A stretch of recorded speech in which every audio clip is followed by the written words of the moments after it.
mwongeye kwirirwa mwese mukomeje gukurikirana Buganza TV nk'uko dusanzwe tubagezaho ibiganiro bigiye bitandukanye. Uyu munsi turi kuri ya nsanganyamatsiko yacu dusanzwe tubagezaho ya uhagaze ute mu myemerere, uhagaze ute mu myizerere. Ese uhagaze ute? Uhagaze ute? Urabyumva ute? Ese imyizerere y'iki gihe ihagaze ite? Imeze ite? Ni gute ushobora kuba wabyumva? Muri kumwe rero kuri pano, muri kumwe nanjye P1 afatanyije na MC Maurice ndetse na Niyo P Wagwan.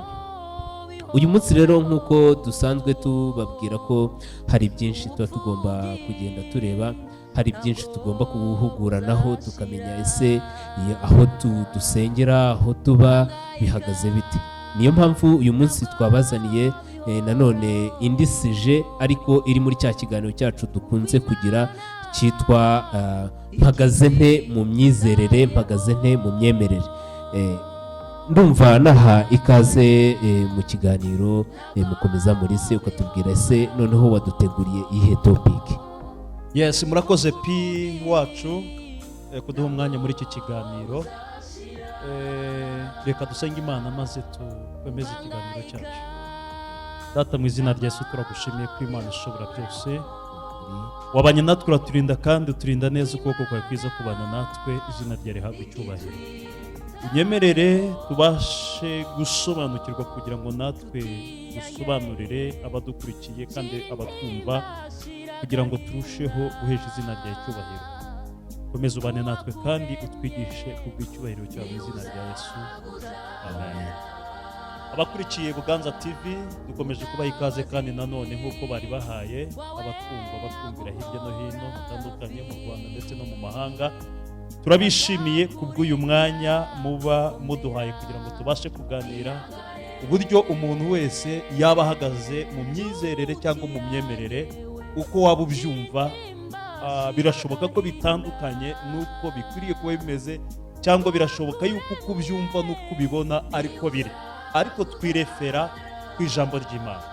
Ubushize Niyo P twaganiriye ku kintu kigendanye n'uburyo abakristo bafata abanyabyaha. Abakristo bafata abanyabyaha nk'ibicibwa, kandi Kristo we ntiyafashe abanyabyaha nk'ibicibwa, ntabwo yigeze abafata nk'ibicibwa, ahubwo yarabasanze arabazura abaha ubuzima nk'uko nanjye yansanze kera. Rero uyu munsi twaje tuvuga ngo uhagaze ute mu myizerere, urabyumva ute? Ibi noneho ni gute umuntu agenda ashonje bakamusengera bakavuga ngo nagende agubwe neza, asusuruke, ahage, Imana izamugirira neza, izamuha ibyo kurya. Wowe uhagaze ute muri iyo myizerere? None se koko birakwiriye ko umuntu ushonje bamusengera ngo abone ibyo kurya cyangwa ngo ahage? None se birakwiriye ko umuntu wambaye ubusa agenda kubw'ikibazo afite bakamusengera? Urabyumva uti? Murabyumva uti? Muhagaze hehe we kuri urwo ruhande? Muhagaze hehe kuri iyo topic rero twari tugiye kuvugaho? Ndagira ngo uratubwira uko bimeze, mukomeza muri Yesu, uratubwira uko bimeze kugira ngo dukomeze dusangire iri jambo. Yes, nkuko twabivugaga, kwizera kudafite imirimo ntacyo kumaze. Ntacyo kumaze. Basomye ku murongo wa 14 kadusoma umurongo wa 15. Cyangwa se hagira mwene data w'umugabo cyangwa w'umugore wambaye ubusa kandi akaba abuze ibyo kurya by'iminsi yose, maze umwe muri mwe akamubwira ati genda amahoro ususuruke uhage, ariko ntimumuhe ibyo umubiri ukeneye, byavura iki? Uko niko no kwizera iyo kudafite imirimo, ahubwo kuri konyine kuba gupfuye. Ni gute umuntu aba ashonje akagenda bakamusengera avuze ko afite ikibazo cy'inzara, bakamubwira ngo nagende ahage?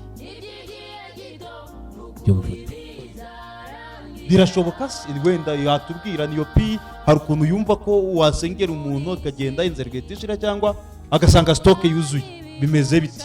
Ibyo bintu ntabwo mbyemera. Ni ukuvuga ngo niba ushaka gusengera umuntu ubona ko akennye, muvura inzara. icya mbere ni ukumuvura inzara, ukamuha ibifasha umubiri we kugira ngo nyuma umujyane mu mwuka. arega n'amasengesho umusengera nibwo amufasha igihe ariko yabanje kubona iki, amafunguro. ariko se bibaho ko umuntu aza kukubwira ngo nsengera nshonje cyangwa abuze imyambaro, ukamusengera koko nta mwambaro umuhaye nta n'ibyo kurya umuhaye?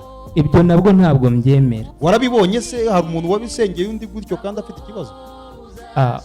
ntabwo ndabibona, ariko nanone sinizera ko umuntu yajya gusaba amasengesho yumva mu nda byanze mbere y'uko abanza kujya gusaba ibyo kurya. nawe ubwe yaba agiye nabi. reka Peter tubwire, wari bwabone umuntu wenda umuntu akaza kukureba ngo nsengera ndashonje nabuze imyambaro, ugahita umubwira ngo pfukama nkusengere, koko akagenda nta kintu umuhaye? abavugabutumwa muri iki kinyejana niko bari kubigenza. njye rero nsigaye mbona ari sikamu, reka mbyite gutyo, ni sikamu. mu ijambo ry'Imana naho hajemo sikamu. umuntu arakubwira ngo ubonye ibi ubonye ibi ubonye ibi, wowe ugasigayo wazanye ukayasiga, wowe ngo ugiye kubona bya bindi, ugategereza imyaka na nyagateke habe. oya, uruvuze ikintu ndabyibuka. umuntu arakubwira ngo ushonje umerewe nabi, akakubwira ngo siga bibiri wari ufite wari guhahisha, ngo Imana igiye kuguha miliyoni. ukagenda ukaharara mugiye kubona miliyoni. ibyo bintu ni ubujura. mutubwire namwe mukurikiranye Buganza. sinzi buriya ababishinzwe mu batureberera nabo bagakwiye kuzabyongera mu cyaha bya byaha bigenzwa na RIB. hari ubutubuzi bukomeje gukura, aho umuntu akubwira ngo waje ushonje nawe nturiho. urumva, umuntu arakubwiye ngo mpereza iki, ugiye kubona ubutunzi nk'ubwo mu ijuru, uragiye ayo wari kurya. none hari n'abatema igitoki yari kurya akakijyana hehe, hahandi yari kurya nta kindi afite se. ntacyo ni kwa kwizera ngo ndizeye ngo biraza kugenda gutya na gutya, ugataha nta inzara irakwishe. njyewe reka wenda nkubwire, nigeze kujya gusenga. hari umusaza umwe mu itorero, ntabwo ndivuze, yakundaga kujya gusenga saa 11 yagombaga kuba yageze muri Nibature. yavaga muri Nibature akomereza mu materaniro, akava mu materaniro agakomereza mu ya kabiri, akava mu ya kabiri agakomeza mu ya gatatu. byajyaga kugera nimugoroba twagongana, njye nizeye mu rya gatatu ngo muvandingwa nta gaceri wandusha se. icyo ni hahandi umuntu avanga imyizerere, avanga ibintu. gusenga menshi ntabwo ari byo bituma uva muri bwa bukene. nusenga menshi uzapfa utakoze. senga unakore. niho sinzi wenda niba ariko babyumva, njye niko mbyumva, njya nanabyumva. ngiyo ubuze ubwenge Imana iraguta. niwijyana muri bya bindi cyane mu myizerere cyane ukanga gukora, bizagorana. ni hahandi rero inzara izatwicira mu nzu y'Imana. kandi mu nzu y'Imana habamo iki? habamo guhaga k'umwuka, ntabwo habamo guhaga k'umubiri. icyiza badushakira ku mubiri no ku mwuka. ahantu hose tugomba kuba twuzuye mu mwuka, wuzuye no mu mubiri, kandi tugomba guhaguruka tugakora. mu gihe ushonje washakishije wakoze, ukegera umutambyi cyangwa umushumba cyangwa umukozi w'Imana wese wegereye, mbere y'uko agusengera ngo ushire inzara, naguhe ikiro cy'umuceri, aguhe n'inyanya, aguhe, maze ugende urara utetse, maze agusengere, akubwire, cyangwa nawe aguhe ibyo byiringiro ko Imana izakugaburira, ariko iryo joro uraye uriye cyangwa uraye ugaburiye abantu. ariko si bikwiriye ko umuntu agusengera ngo ugende uburaza abana kandi afite sitoke yuzuye ibyo kurya. ntabwo ari byo bavuga butumwa. niba ari uko mubikora, bahanuzi, bapasitori, niba ari uko mubikora siko bikwiriye. musengere ariko ubanje kumuha ibyo ari burye by'uwo munsi. ariko ho gatoya dusubiye inyuma kuri iriya ngingo wari uvuze ngo abakora biriya bakubwira ngo siga bibiri tugusengera uragenda ubona ibi ngibi, ngo abadukuriye bagafashe icyemezo cyangwa se bakabafatira ingingo ibahana. ngira ngo mu bihe byashize mwagiye mubona bamwe mu bagiye bigamba ko amaturo abagejeje kure, harimo ba Pastor Yongwe, Apotre Yongwe, akaza n'abakoresha Apotre Mutabazi yaravuze ngo azayarya, hari n'uwazarya ituro rya miliyari, ngo kandi ni umuyobozi, ngo n'abayobozi azabarya ituro. Akaza n'abandi bakoresha iyindi myemerere yabo, harimo abo twita ba mpano y'Imana. Buriya mpano y'Imana nawe biriya yakoraga mu myemerere ye, nawe abyita gusenga mu myemerere ye. ngira ngo nk'uko wabibazaga icyemezo cyarafashwe kandi hari ingingo ibahana. ngira ngo murabizi ntabwo bakidedembya ku butaka bwo hanze ku isi. njya numva ngo hariya ababa bari ngo ntabwo ari ku isi. reka nanzure kuri icyo kintu. ngewe abo nshima abantu bagenda bagafata, urabizi ko mu matorero yose bakunda kugira ikintu bita gutura ituro ry'abakene. bagafata amafaranga bakajya, wenda hari abantu baba bashonje bigaragara ko banasabiriza ku muhanda, barangiza bagakusanya ba bandi bose bakabarundira hamwe bakabagaburira, bamara kubagaburira bamaze guhaga ubundi bakababwiriza ubutumwa bwiza. abo ndabashima cyane, n'ababikora ni abantu b'abagabo. reka tugaruke no kuri cya kindi cyo mu nzu y'Imana, usanga hari abantu bafata umugati bakawurya, bakawumanyura, bakawurya, bamara kuwurya bakinywera divayi, amaraso ya Kristo, bamara kuyanywa ugasanga birangiriye aho ngaho. ho turabyumvaho duti.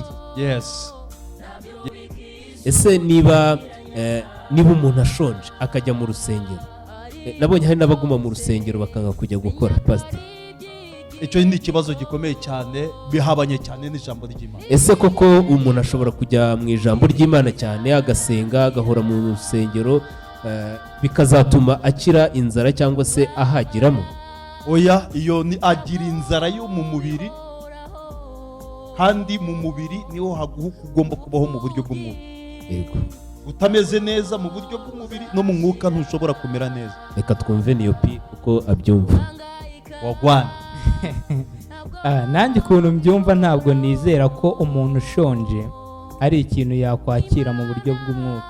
ni ukuvuga ngo tubishyize muri rusange, n'umunyeshuri ubwo yabaga yagiye ku ishuri, yaburaye, yabwiriwe, ibyo umubwira byose binyura mu gutwi bigahingukira mu kundi, nta kintu yacyura.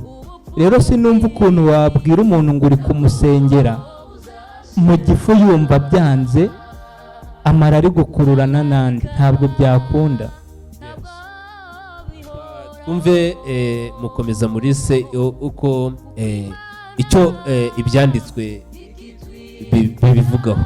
hari icyo ijambo ry'Imana ribivugaho muri Yakobo ibice 2 umurongo wa 14 turageza kuri 16. Yego. Haravuga ngo mbese bene data, byavura iki niba umuntu avuga yuko afite kwizera nyamara akaba ari nta mirimo akora? Bene uko kwizera kwabasha kumara iki? Reka tuvuge aha hantu. Yego. Ubundi kwizera Kristo hari icyo kuba kugomba kumarira abantu.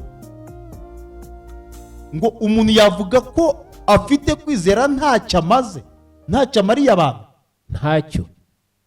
Arya, agahaga, akiryamira, akagubwa neza, abandi baza kumureba aho kugira ngo abahe ibyo kurya, akabasengera ngo bagende n'Imana izahabaha ibiryo. Aho ni ikibazo gikomeye cyane, aho ariko ibyo kintu nanabisanisha kenshi. Hari ahantu ugenda ugiye ngo gusenga ugasanga ku igaburo ryera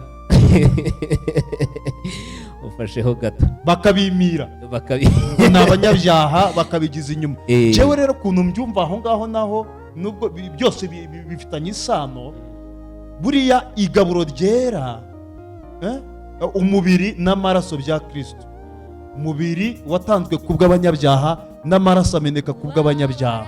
Yego. Rero numva jewe ku bwanjye abanyabyaha bari bakwiriye ari amaraso kugira ngo bahembuke, ariko babima ku maraso.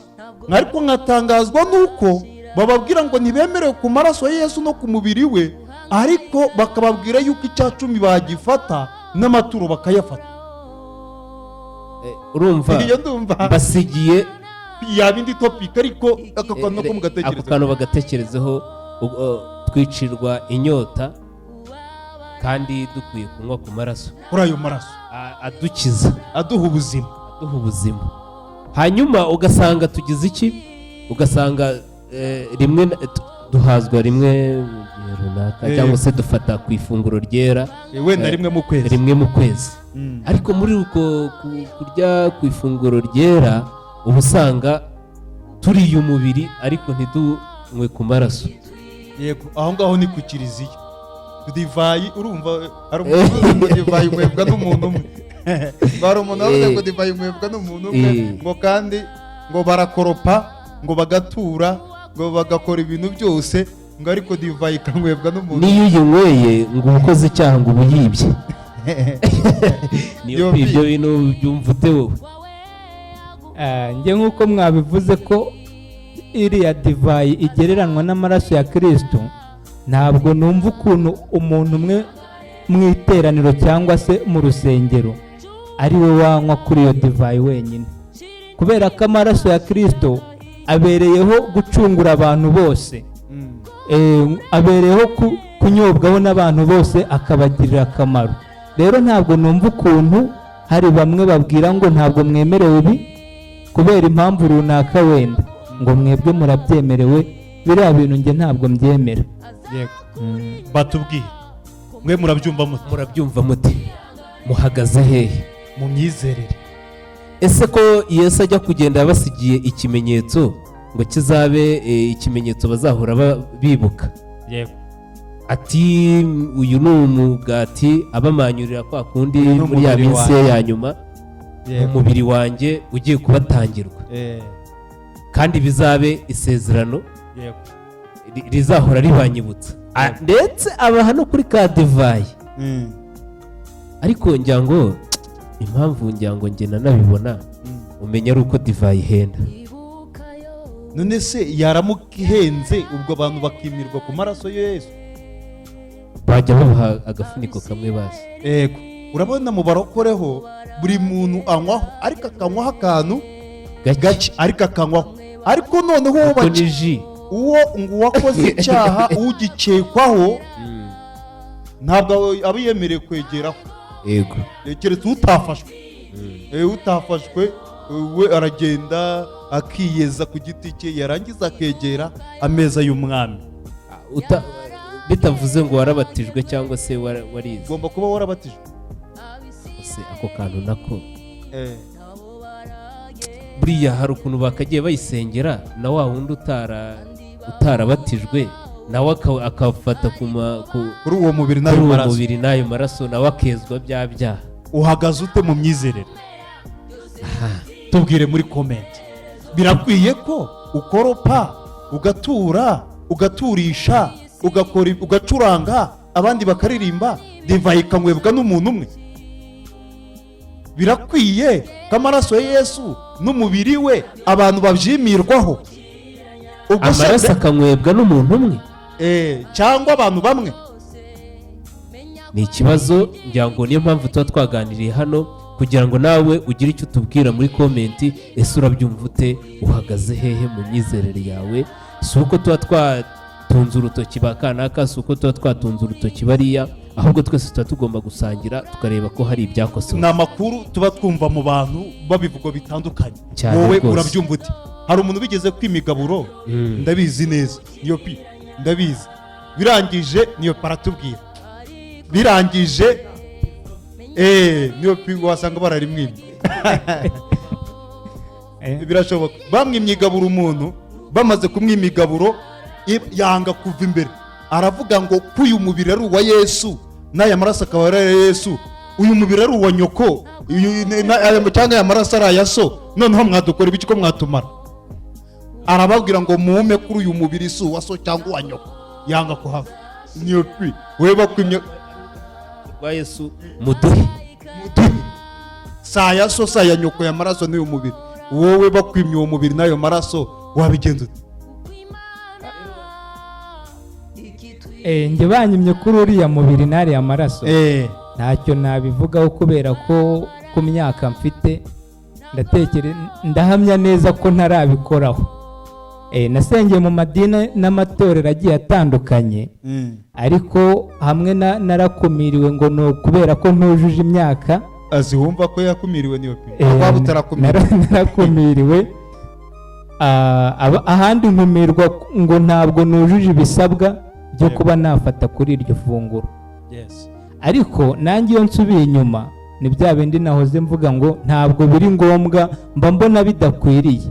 Mba numva ko byibuze umwana ukivuka, uwa mwana uba yatangiye kumera kurya no kunywa, yatangira kujya ahabwa kuri ibyo ngibyo, ahubwo yakura bakagenda bamwigisha ngo ibi ubifata kubera iyi mpamvu.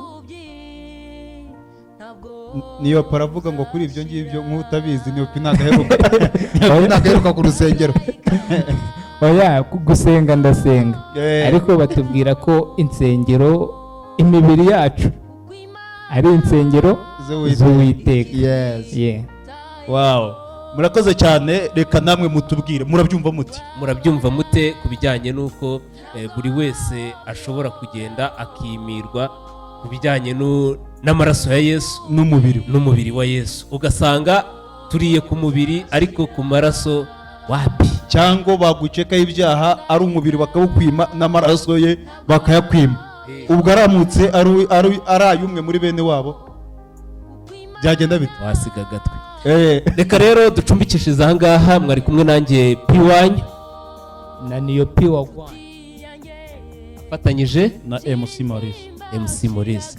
Tuba tugira ngo rero tubabwire ngo mukore subscribe, muduhe ibitekerezo muri comment kugira ngo dukomeze tubahe byinshi bigiye bitandukanye. Ciao ciao, Isla Vista.